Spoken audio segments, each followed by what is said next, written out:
Happy Sabbath and good morning, families and friends. You see, yesterday I mentioned that every new day, our experience is a reminder that grace is still at work. But there will come a time when that opportunity ends. You see, I pray that that message woke us up to stop taking God's grace for granted because the clock is ticking. You see, this morning my topic is titled The Unsinkable Ship and the Unshakable God. You see, in 1912, the Titanic set sail as the unsinkable ship. You see, passengers trusted in its strength, in its luxury and technology. Some even joked, not even God could sink the ship. But yet, on its very first voyage, it hit an iceberg and it sank, taking over 1,500 lives. You see, friends, the Titanic is more than history. It's a spiritual warning.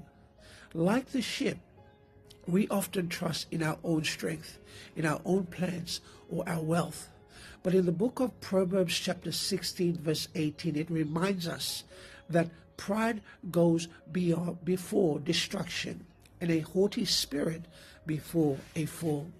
You see, friends, the Titanic also ignored warnings, iceberg alerts from other ships. You know, spiritually, God warns us through His Word and the Holy Spirit and His messengers. Ignoring Him leads to disaster. And when the ship sank, class and wealth did not matter. Rich and poor alike needed lifeboats to survive. 1 John 5 verse 12 reminds us, and it says, "He who has the Son has life.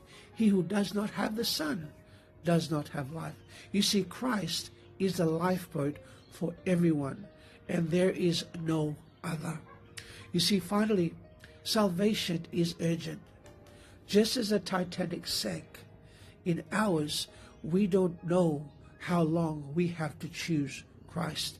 2 Corinthians 6 verse 2 says, "Now is the day of salvation." You see, friends, the lesson is so clear. Don't trust in pride, in wealth, or human plans. Don't ignore God's warnings, and don't delay accepting only lifeboat that will save you, which is Jesus Christ. Blessed Sabbath day.